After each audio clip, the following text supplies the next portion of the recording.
윤석열 대통령 탄핵안 재표결을 앞두고 전국 상황 빠르게 돌아가고 있습니다. 네, 박상규 정치평론가, 김성환 시사평론가 두 분과 함께 관련 내용 짚어보겠습니다. 어서 오십시오. 네, 안녕하십니까.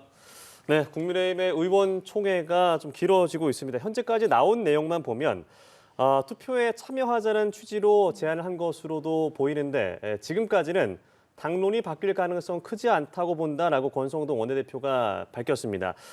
표결에 참여하는 쪽으로 가닥이 잡혔다라고 좀 보면 될까요? 네, 뭐 사견을 전제로 도시락 회의하면서 그랬대요. 그 권성동 원내대표가 들어가는 쪽으로.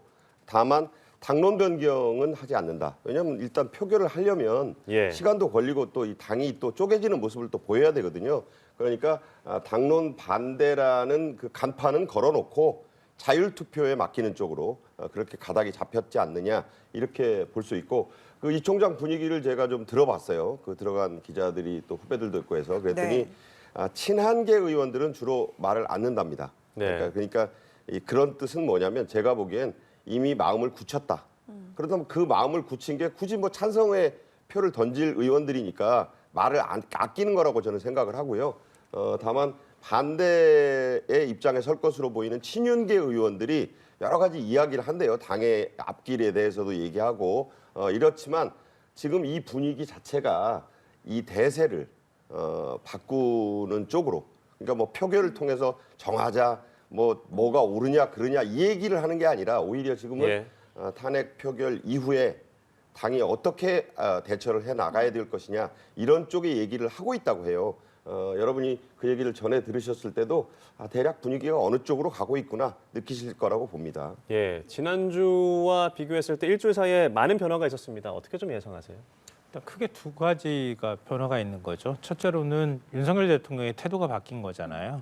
그러니까 지난번에 표결에 불참하겠다고 당론을 모으고 회의실에 의원들을 대기시켜 놓은 상태가 됐었던 것은 윤석열 대통령이 일종의 질서 있는 퇴진을 할 것이라고 하는 기대가 있었거든요. 그러니까 윤 대통령도 임기를 포함해서 당에 뭐 일임하겠다 이런 식의 얘기를 했기 때문에 의원들 사이에선 일종의 대통령을 탄핵시키지 않아도 어떤 방식으로든 이 상황을 수습할 수 있을 것이다라고 하는 생각이 있었는데 이틀 전 윤석열 대통령 담아보면서 그건 불가능한 시나리오라는 걸 확인하지 않았습니까?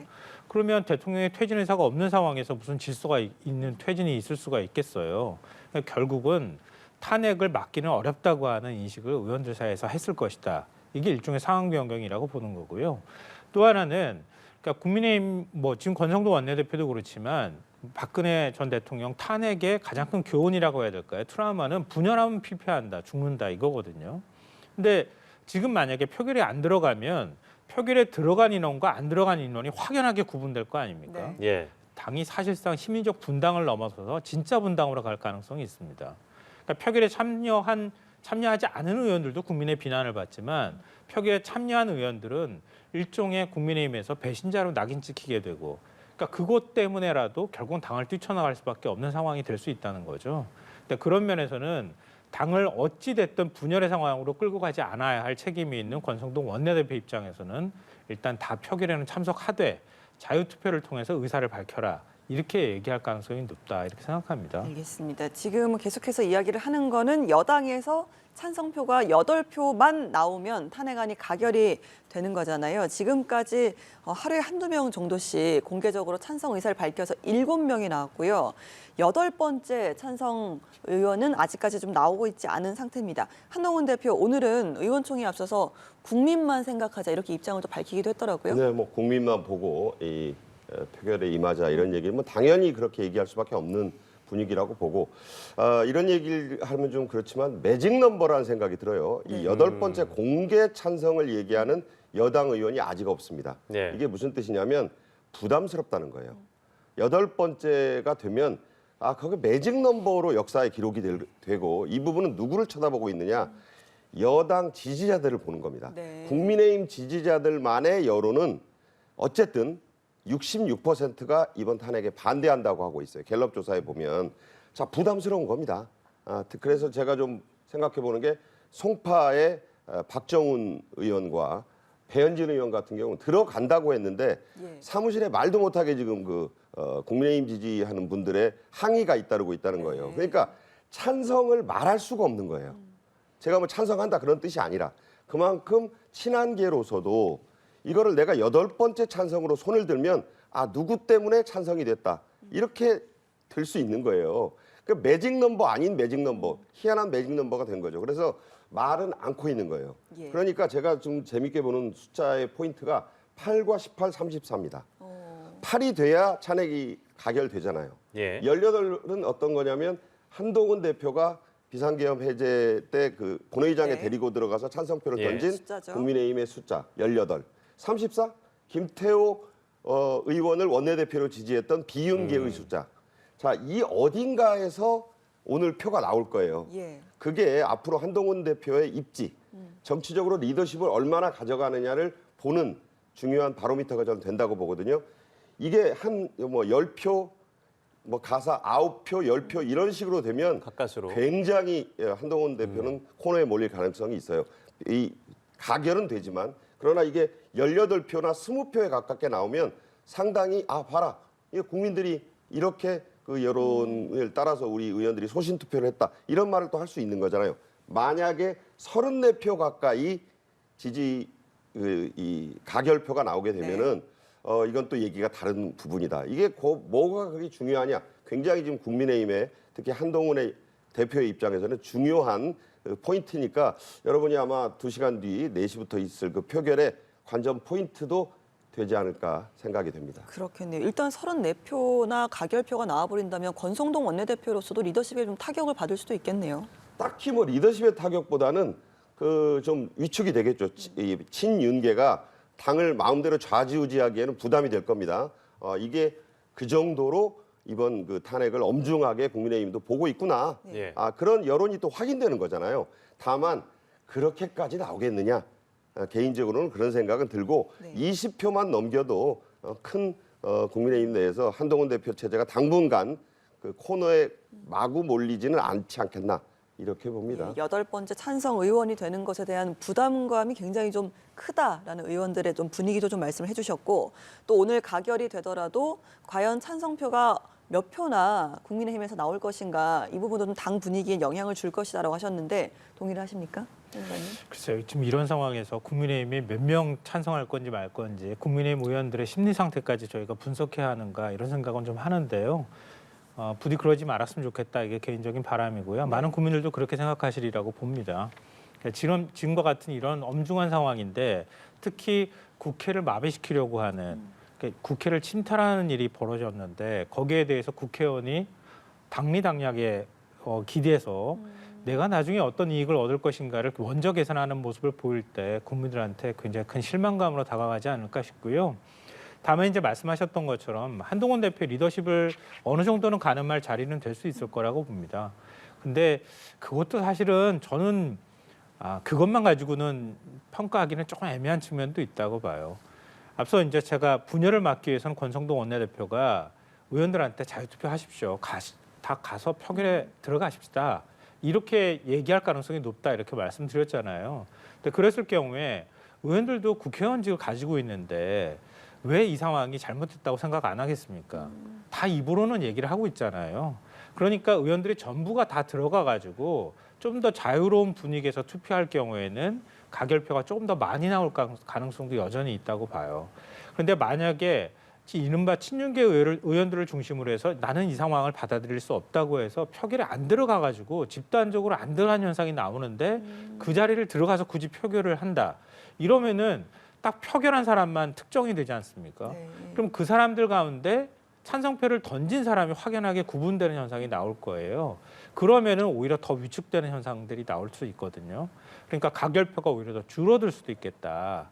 그러면 지금 7명인데 겨우 8명 넘어서서 한 10명대 초반 정도에서 겨우 턱걸이하는 수준이 될 가능성도 있고요.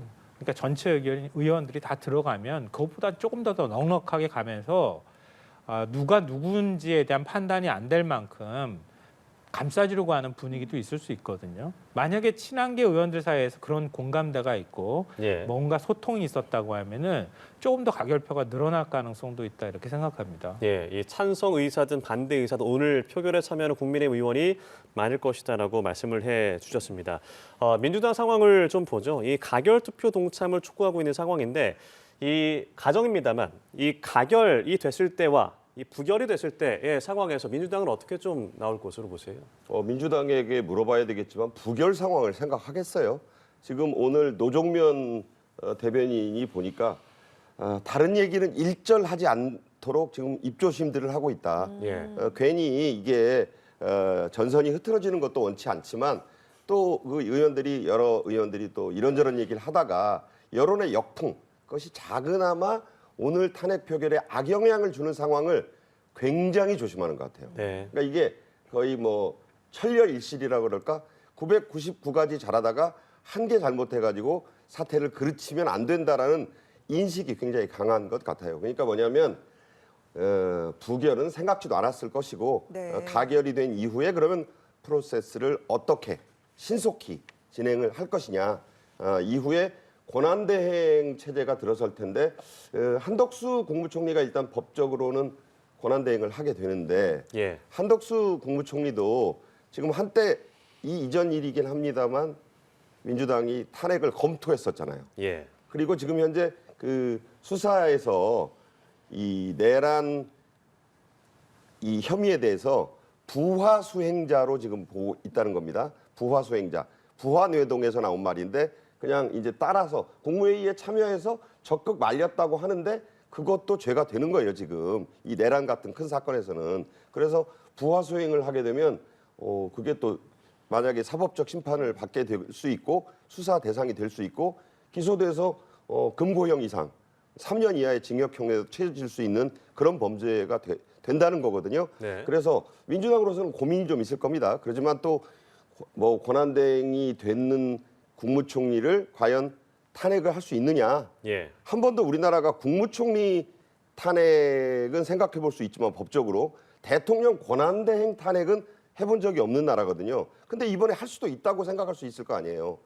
거기까지 가는 건 너무 빠른 일이 될지 모르지만 그러면 이제 법적으로 정해져 있습니다. 경제부총리, 그다음에 교육부총리 쭉 내려가면 해양수산부 장관까지 갈 수 있어요. 민주당이 그렇게까지 하겠습니까? 무슨 그렇지만 그런 부분도 이제 민주당은 이 탄핵 이후에 모든 주도권을 쥐고 있기 때문에 생각을 좀 해야 돼요.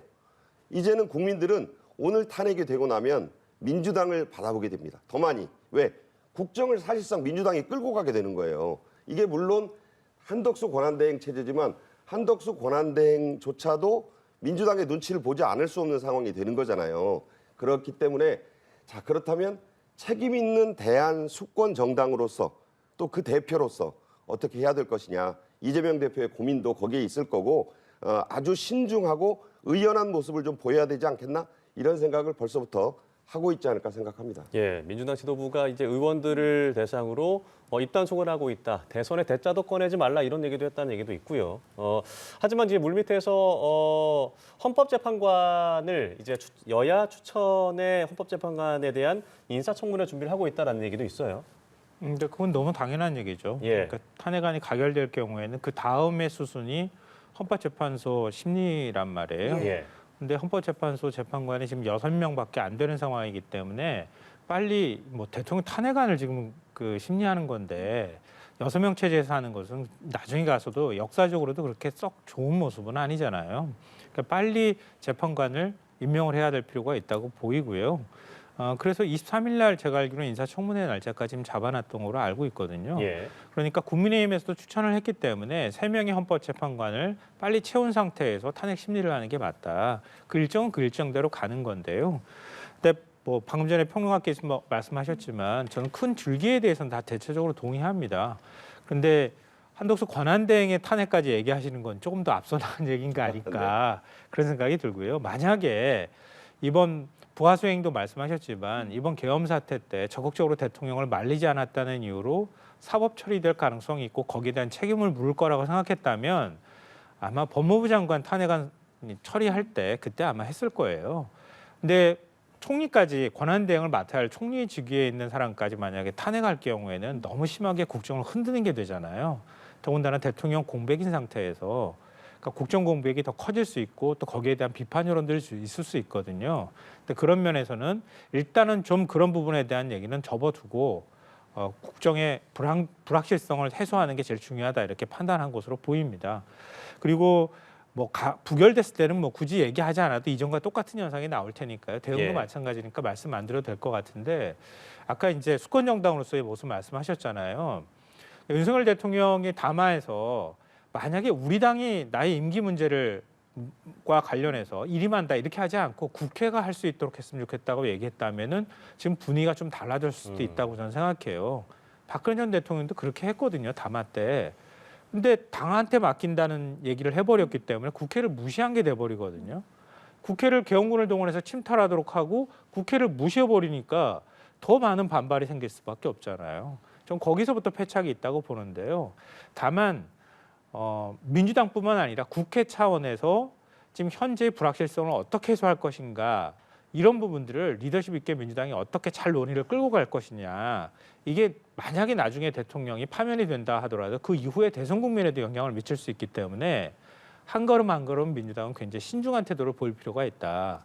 그리고 오늘 노정면 의원 말씀도 하셨지만 오늘은 만약에 탄핵안이 가결되는 일이 벌어지더라도 예를 들면 과거에 환호성을 지른다거나 아니면 거기에 따라서 뭐 이 국민들은 그렇게 할 수 있겠지만 국회의원이 거기에 대해서 행동을 좀 잘못했을 때 탄핵에 반대하는 국민도 국민 아닙니까? 거기에서 굉장히 큰 반발이 있을 수 있거든요. 그런 부분에 대한 행동을 조심하라고 하는 신호라고 좀 보고요. 그리고 지금 뭐 안보도 사실 공백 상태나 마찬가지다 불안하다는 얘기를 하니까요. 그런 부분들 어떻게 빨리 메울 것인지 예. 경제 문제 역시 마찬가지고요. 특히 이번에 계엄령 선포하면서 미국하고 굉장히 껄끄러운 관계가 됐다고 하잖아요. 예. 트럼프 대통령이 1월에 취임합니다. 그럼 한미 관계 어떻게 할 것인지 이런 부분에 대해서도 차근차근 하나하나씩 현재 심판이 진행 중이라 하더라도 민주당이 그 부분에 대한 공백이 없도록 열심히 노력하는 거예요. 이게 국민들한테 또 다른 의미로 다가갈 것이다라고 생각합니다. 예, 말씀해 주신 것처럼 지금 저희가 보여드리고 있는 화면에는 국회 앞과 또 광화문에 있는 탄핵 찬성 집회와 탄핵 반대 집회 모습을 저희가 현장으로 보여드리고 있습니다. 지난주에 이어서 오늘도 굉장히 좀 많은 인파들이 나와서 윤석열 대통령의 탄핵을 촉구하거나 혹은 반대하는 목소리를 높이고 있는데요. 오늘 또 4시에 또 어떻게 또 표결 결과가 나오든 한쪽에서는 분명히 또 좌절하고 또 여러 가지 좀 탄식이 나오는 그런 모습이 좀 예상이 되는 상황입니다. 조금 전에 한덕수 총리 말씀을 해주셨으니까 조금 더 이어가자면 지금 뭐 국정의 불확실성이라든지 좀 안정적으로 운영을 해야 되는 어떤 공백이 어떻게 보면 될지 안 될지 부분도 저희가 좀 잠시 후에 알 수가 있겠지만 지금 한 총리 역시도 피의자 신분으로 수사 대상인 점, 이 부분도 한계로 좀 작용을 할 수 있을 것 같은데요. 어떻게 아까 보시나요? 말씀드렸다시피 수사기관에서 명백하게 한 총리에 대한 행동을 취하고 있지는 않아요. 그렇지만 수사 대상에 들어가 있는 것은 분명해 보입니다. 그렇죠. 공조본에서도 이미 얘기가 나왔고 수사 단계상 아직 한 총리나 국무위원들의 책임을 묻는 단계까지 가지 않았을 뿐이에요. 지금은 이제 내란 우두머리, 내란 중요 종사자들에 대한 사법 처리 수순을 지금 밟아가고 있는 거니까 아마 조만간 이 부분도 그냥 넘어갈 수는 없죠. 왜냐하면 부하 수행이라든가 단순 가담은 내란이라는 거는 굉장히 큰 사건이기 때문에 그냥 넘어갈 수는 없어요. 그것이 시비를 다 가려야 되는 문제들이기 때문에 그래서 뭐 한 총리에게도 죄가 있다 없다도 따져봐야 된다는 말씀이고 그럴 경우에 대통령 권한 대행이 되고 난 뒤에는 어떻게 되느냐, 행동에 제약은 없겠느냐 이런 생각이 드는데 이게 이제 박근혜 전 대통령 때를 보면 3시간쯤 있다가 이 탄핵 가결의 통지문이 갑니다. 네. 그러면 아마 뭐 가결을 전제로 말씀드린다면은 한 7시, 8시 사이에 윤 대통령에게 전달이 되는 거예요. 그러면 그때부터 이제 직무정지는 시작이 됩니다. 예. 직무정지는 뭐 아시다시피 모든 권한이 정지가 돼요. 그 당시 그리고 헌재의 심판 때까지. 하지만 관저 생활이라든가 뭐 여러 가지 그 의전에 신고는, 관련된 유지가 되죠. 경호 그런 것들이 다 이제 그건 유지가 됩니다. 예. 그래서 이제 여기서 중요한 포인트가 뭐냐면 대통령 관저에 그 경찰 수사팀이 갔었잖아요. 예. 그래서 이제 경호처 직원들하고 대치하고 했는데 그게 국가 중요 안보 시설이 되는 거예요. 형사소송법에는 그게 보호하도록 돼 있어요. 그러니까 경호처 직원들이 그냥 개인적으로 윤 대통령을 막는 게 아니고 법에 따라서 막는 거거든요. 네. 그래서 만약에 뭐 윤 대통령을 수사기관에서 긴급 체포한다 그러는데 긴급 체포를 하려고 했을 때 형사소송법상 국가안보시설에 못 들어오게 경호처지권이 막을 수가 있는 거예요. 그렇다면 법원이 발부한 영장이 필요한데 그 부분은 과연 이제 법원이 그때 가서 영장 발부를 할 것이냐 하는 문제가 또 있거든요. 네. 그래서 이제 관저에서 지내면서 조용히 심판을 기다리게 될 텐데 문제는 그 중에 탄핵, 소추, 형사재판이 소추가 될 수가 있잖아요. 그러면 대통령이 이제 기소가 될 수도 있고 뭐 어쨌든 재판을 받는 상황으로 수사를 받거나 재판을 받는 상황이 될 수 있습니다. 그렇게 될 경우에 이제 중요한 부분이 하나 있는 게 헌법재판소법 제51조예요. 그 51조에 보면은 형사재판과 탄핵 심판에 이게 충돌하게 되는 경우에 네. 헌재의 탄핵 심판을 멈출 수 있다라고 돼 있어요. 물론 이게 강제 조항이라기보다는 멈출 수 있다예요. 그렇게 되면 헌재가 또 열려가지고 그 부분을 멈출 것이냐 말 것이냐를 논의를 해봐야 돼요. 네. 의외로 간단히 멈출 수 없다, 그냥 가야 된다라고 할 수도 있지만 이 부분이 또 쟁점이 될 수 있다는 부분은 말씀을 드립니다. 예, 윤석열 대통령 오늘 아마 대통령 관저에서 표결 상황을 지켜볼 것으로 예상이 됩니다. 표결 이후 결과와 상관이 없이 윤석열 대통령이 사실 이제 표결까지 시간이 얼마 안 남았기 때문에 추가 입장이 대통령실에서 나온다거나 아니면 표결 결과가 나온 이후에 대통령실에 어떤 입장이 나올 걸로 보세요? 그걸 지금 할 단계겠습니까? 예. 지난번에 김평론가 말씀한 것처럼 30분에 할 얘기는 다 했다고 봐요. 예. 김용현 전 국방장관이 대통령 담화 이후에 그 자살 시도도 했었잖아요. 그래서 뭐 크게 심경 변화가 있었나 했더니 또 며칠 만에 그 담화가 나온 뒤에 그 기운을 좀 차린 듯한 그 변호인단을 통해서 똑같은 얘기를 했어요. 대통령의 통치행위라고 본다. 당당하게 맞서겠다. 이렇게 나왔거든요. 그래서 이제 김홍일 전 방통위 위원장, 그 대검 중수부장을 지낸 윤 대통령의 절친 아닙니까? 선배. 그 소속 법무법인에 사표를 냈대요. 예. 그게 무슨 얘기냐? 변호인단에 합류하겠다는 뜻입니다. 그러니까 이제 사실은 오늘 가결이 되는 거에 촉각도 곤두세우겠지만 윤 대통령 측이나 김용현 전 국방장관 측이나 이 심판과 소추에 이은 재판에 대비하는 그런 체제로 들어갔다고 봅니다. 예, 한 언론의 보도에 따르면 여당도 야당도 대통령실도 오늘 가결 가능성을 좀 높게 본다라는 보도도 있었습니다. 대통령실은 현재 어떤 걸 준비하고 있을까요? 일단 대통령실이라고 얘기하기는 좀 그렇고요. 예. 윤석열 대통령은 어떤 준비를 하고 있는가가 맞을 것 같아요. 왜냐하면 대통령실은 대통령 직무가 정지될 경우에는 사실 할 일이 없는 거나 마찬가지거든요. 근데 윤석열 대통령은 앞으로 만약에 탄핵 가결성이 높다고 생각한다면 변호인단 지금 구성하는 거 얘기 나오잖아요. 그것처럼 헌법재판소 심리에 어떻게 적극적으로 참여할 건지 또 거기에 그 과정에서 자신이 그동안에 담화에서 얘기했던 것처럼 계엄 선포는 대통령의 통치행위에 해당된다라는 얘기부터 시작해가지고 이게 실제로 어떤 실행에 옮기려고 한 계엄이 아니라 경고형 계엄이었다고 하거나 이런 부분에 대한 나름대로 어떤 근거들을 준비하는 작업들을 하지 않을까 싶고요. 탄핵 소추안이 통과된다 하더라도 대통령이 직접 바로 이제 입장을 낸다기보다는 오히려 헌법재판소에서 심리를 받는 가운데 변호인 쪽에서 계속 뭔가의 주장을 내세울 거란 말이에요. 그게 곧 어찌 보면 대통령의 생각일 수밖에 없거든요. 그러니까 그런 면에서 변호인을 통해서 간접 메시지를 계속 내는 방식들을 선택할 가능성이 높다 이렇게 봅니다. 예. 그리고 이제 아까 긴급체포 말씀하셨기 때문에 혹시 오해하실 분들이 있을 것 같아서 말씀드리는데요. 대통령의 권한이 살아있기 때문에 긴급체포가 필요하다고 주장을 했던 거예요. 그러니까 대통령의 권한이 살아있을 경우에 2차 계엄뿐만 아니라 여러 가지 대통령이 군 통수권자로서 군을 움직일 수 있는 권한을 갖고 있기 때문에 더 위험한 행동을 하지 못하도록 긴급체포를 해야 된다 이런 주장이고요. 지금 2단계는 이미 지나갔거든요.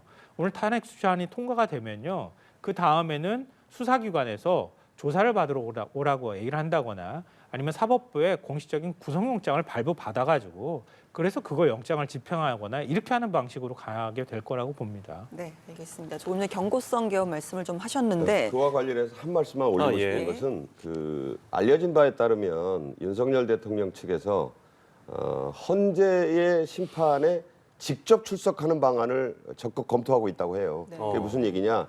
박근혜 전 대통령 때는 대리인 그때 네. 이제 국민의 그 당시 새누리당의 탄핵소추위원이 권성동 현 원내대표입니다. 그래서 본인이 잘 안다는 얘기를 그래서 하는 건데요. 그게 아직 확정 발표는 아닌데 직접 내가 나가서 내가 할 경우도 있다. 그러니까 내내 참석하겠다는 게 아니라 본인이 나갈 수 있으면 나가겠다는 거고 생중계를 요청한다는 말도 들려요. 그러니까 이게 이제 받아들여질지는 헌재의 그 또 토론과 뭐 어떤 그 가결이 있어야 되겠죠. 그러나 네. 그렇게 얘기한다는 것은 이번 탄핵소추 심판에 임하겠다라고 하는 윤석열 대통령 또 그 2차적으로 김용현 전 국방부 장관은 뭐 진술 거부권 행사한다 똑같은 얘기하고 있거든요. 네. 자 이런 부분이 있기 때문에 자 그렇다고 그 입을 다 막을 수는 없잖아요. 그러니까 국민들은 아마 초유의 그런 대통령이 헌재 심판정에 직접 나와서 본인의 입장을 말하는 것을 네. TV 생중계까지 요청했다는 얘기까지 들리니까 네. 또 한 번 초유의 장면을 그것이 뭐 옳다 그르다를 떠나서 보는 역사적으로는 굉장히 좀 참담한 상황이 올 것 같습니다. 알겠습니다. 조금 전에 대통령 담화 관련해서 짧게 좀 여쭤보자면요. 그 경고성 계엄 법률 전문가는 아예 좀 법률상에 없는 이야기다라는 반박을 좀 하기도 했는데 여기에 대해서 이제 경제와 외교 조치 사항을 담은 한 장짜리 종이를 전달했다는 증언 뭐 이런 것들이 국회에서 나오다 보니까 말이 좀 맞지 않는다라는 지적도 나오고 있거든요. 이 부분에 대해서 어떻게 생각하시는지 좀 짧게 듣겠습니다. 그러니까 말씀하셨던 거에 전적으로 동의하고요. 그러니까 만약에 예를 들어서 뭐 계엄 조치 중에서 여러 종류가 있다고 하면은 경고성 계엄도 하나 넣어야 될 것 같은데요. 앞으로 법 개정한다고 하면은 경비계엄과 전국에서 내릴 수 있는 비상계엄 두 가지밖에 없는 거거든요.